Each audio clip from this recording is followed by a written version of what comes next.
All right, Mr. Beruff, thank you for joining us. You are not a politician. Tell me why you want to be one. Well, I don't want to be a politician ever. Let's start with that.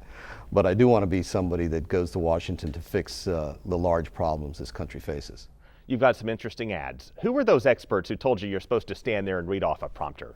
Well, it's not a teleprompter. Actually, I can't do the teleprompter because you see my eyes move. Yeah. So what I did was I came up with a message, and then we have to shorten it to 30 seconds because ads are only 30 seconds long. So it's pretty strange. It's an inanimate object to speak to is not easy for me.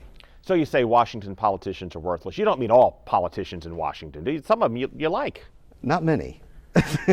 Well, give me some examples of politicians you do like. Well, I don't think I would rather stay away from picking and choosing, but the idea is that unfortunately many of the politicians there have been there way too long, and I believe that career politicians are ruining this country. What about Marco Rubio? It's his seat presently. Is he a worthless politician from Washington? I don't want. Marco Rubio had aspirations, obviously, and he had some kind of a calling to do what he did, and I think that you sometimes have to follow those instincts. You've given a good deal of money to Vern Buchanan. You like Vern Buchanan? I do like Vern because Vern has started with nothing, and he built the company, and he understands how the economy of this country works and how small business is really the backbone of how we get people fully employed and earning good wages that they can support their families on, and the federal government has not been helping us there. So he's an example of a Republican who yes, you like? Yes, he would be. You would have to work across the aisle to get things done, would you not? Of course, you have 100 senators, so you have to. The problem is those 100 in place today are not doing a very good job of doing that. What would you do differently? How do you reach across the aisle and make stuff happen? Well, I think that you have to bring people factual data on how to fix things, and what I found in the boards that I participated in is that once you put a spotlight on things that are easy to comprehend, mathematics, that no one likes to look stupid. And unfortunately, that has not happened enough in Washington. And I think you can get everybody to agree on many things that are fiscally out of balance in the federal budget. You go back in time to the 80s, for example. Reagan and Tip O'Neill disagreed on just about everything, but they found ways to work together. That's right. That is a perfect marriage. How do you do that? Is there a Democrat who comes to mind in the Senate today who you think you could have that kind of relationship with, where you could talk, make things happen? I just don't know enough about them. That's why you have to get there and get to know them. And you don't get to know people unless you meet them and look them in the eye. And you have conversations about what it is we're trying to do. Because I believe that there's plenty of good people who want to do the right thing for this country. But there's a lack of leadership and there's a lack of detail. Everybody wants to talk in sound bites instead of in details. Let's get into your biography and give you a chance to talk about this article that came out in Politico. Your bio says you were born in Miami, but your voter registration that you filled out said Cuba. Which is it, and what's the contradiction there? Well, quite frankly, I don't remember where I was on that day that I was born very well, but my birth certificate says I was born at Jackson Memorial Hospital. I think it's just my competitors trying to pick at things. Obviously, every time you move, you have to re-register to vote in a different precinct.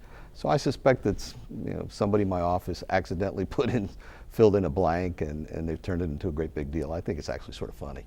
Based on what I've read in the Sarasota press, you previously seemed to support lifting the embargo with Cuba. No, but go ahead. Well, the quote read something to the extent of, you don't see why these two nations should continue the embargo based solely on this issue of human rights. Right, but the full interview had to do with what this country gets for it. Cuba as Iran was in a position where we had them because they had no money. Cuba survived primarily with Soviet Union subsidies until 1989. After that, not too long after that, Hugo Chavez started supporting them with essentially giving them oil for free. So obviously Venezuela can't do that anymore because they can't take care of their own people. So Cuba was in a position where you really could negotiate a good deal for dissidents and political prisoners and take advantage of that situation they were in economically. And as Obama has done repeatedly, he just says here, or it doesn't matter what we have to give you, we just want to be friends.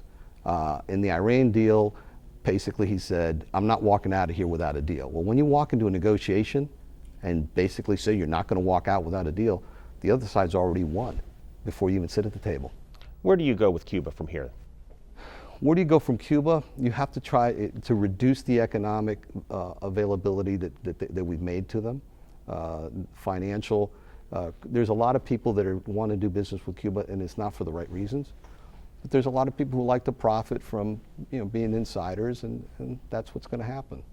It looks as if you're spending $1.5 million of your own money on these ads we're seeing. Is that correct? I don't know. I just somewhere I wire money when they ask me for it. Somewhere in that ballpark. Some part. Why spend that much money now? Because I believe if a person's not willing to bet on themselves, why should anybody else bet on you? What's your goal? What do you want to get out of this ad run? What should your poll numbers be, say in 3, 6? Oh, I don't know. I have consultants that deal in those things. All I'm doing is running around the state, meeting as many people as I can so I can look them in the eye, like I'm doing with you, and they have to sense whether or not I'm the right guy. All the money in the world doesn't win an election. We've seen that. So.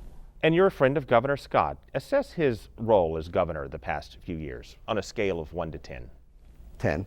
Is there an 11 in that scale? An 11. We'll give you an 11. better than as good as it gets. Yes. Tell me why. Why? Because he did exactly what he told the voters he was going to do. He focused on bringing the state back from the debacle of the recession, which quite frankly was exaggerated by the lack of action by the previous governor. Because if you've noticed, Texas did not suffer nearly as much as Florida did during the same period. So those are policies that the leadership can push. And unfortunately, we didn't have a person who was running the state who had the business savvy to do what Rick Scott has done. Doing what he said he was going to do. I can think of at least one exception to that, and it's the issue of Medicaid expansion. Because at one point he said that he could not in good conscience deny Floridians access to health care, so that it was a compassionate, common sense step forward to expand Medicaid or health care for the poor. And then he changed position and said that he's not going to support it. I think he evolved in the position simply because as he understood more of how the federal government was going to play those cards, and at the end of the day, after 3 years, it all gets settled on the taxpayers of Florida to be legacy costs. That's the problem with the federal government. They give you money, and then they take it away, but they leave you the responsibility of fulfilling those unfunded mandates. They do that with the train system. I was just in Sanford, Florida, and I was speaking to the mayor, and they have the Sunrail system. Well, in about 2 years, the city of Sanford is going to have to fund $4 million a year in operating costs for their share. Well, let me tell you something. That train will not substantiate that kind of revenue. And the city of Sanford is going to have to go to the federal government or the state to try to get help to meet that unfunded mandate. So even though all these projects look good on paper, building them is not the problem. It's maintaining them after they're built that we have to worry about, because they're forever. And in this battle of Republican versus Republican, did you take the position of the Senate in wishing to accept federal money to expand health care for those who don't have it, or the governor's position, we shouldn't do it? No, we shouldn't do it. You have to completely take Obamacare and repeal it for the simple reason that it's a bad law on 40 years worth of bad rules and bad laws. Nobody even understands it. I tried to read it. It refers to chapters and verse and amendments. You can't read the whole thing. It's almost as bad as the tax code. Congress has tried to repeal it many times. Republican leaders in it have. What would be different with Carlos Beruff in the Senate? Well, hopefully there's a change in the executive office. But you can't guarantee that. No, well, I cannot guarantee that, obviously. And if that does not come to pass, how do you repeal Obamacare? That's a good question. We'll have to deal with if I'm the senator from Florida, I'll have to deal with that. You want to cut waste as well. Give me a specific example of what should be cut and how you do it. Okay, so health care, simple. We spend $1.2 trillion a year in Medicare and Medicaid. Think about that. That's a big number, right?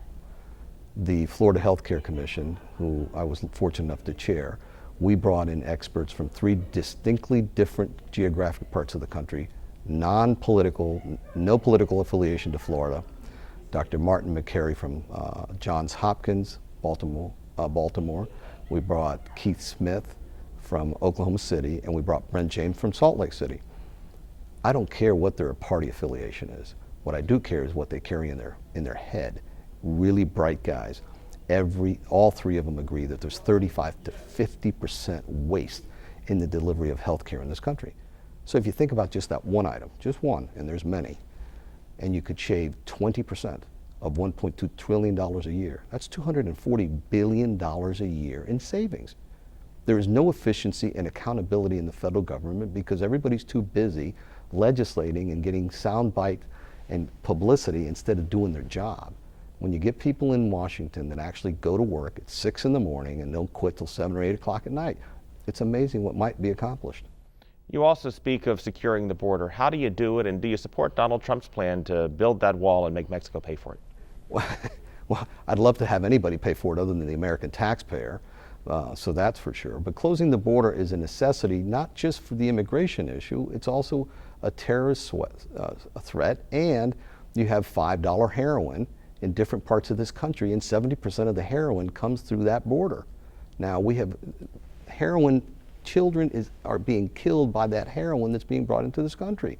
And you can't do it unless you close the border. So there's 3 different reasons to close that border. And talking about immigration reform until you do that is a waste of time. It's like talking about rearranging the deck chairs on the Titanic. How do you do it? How do you close that border? How do you secure it? Well, I think that a wall is a perfectly good idea. I mean, I think the Chinese built one a few years ago. It was done, and it was effective to deterrent to their enemies. We have to do the same. Obviously, Mexico is not our enemy. What is our enemy is undocumented workers that are taking advantage of many of the social programs this country offers that's costing the taxpayers tens of billions of dollars, if not hundreds of billions. Should we bring an Arizona-style law to Florida?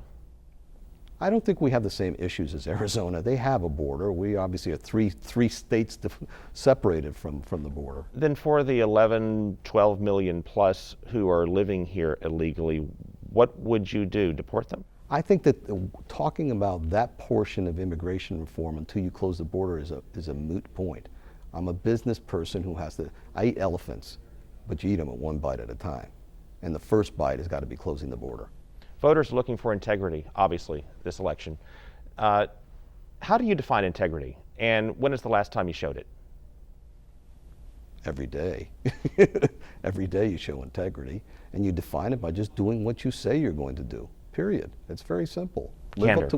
Candor, honesty. Honesty, absolutely, all of those things. I mean, but integrity is something that you live every day. It's not a part-time thing. What's driving you to run this year? I have a 19-year-old, I have a 3-year-old, and I'm expecting a 3rd son in June. Those sound like 3 good reasons not to run. This is going to take a lot of your time, particularly if you succeed. When you're 58 years old and you've been fortunate enough to do the most important thing that a person is, which is to take care of the people you love and not have to worry about the finances anymore in your life, then the next most important thing is to leave behind a country that gives your children the opportunity to dream and achieve their goals like I've been able to do. And quite frankly, I don't think that this country's been heading in that direction for some time. Mr. Beruff, thank you for your time. Thank you for having me.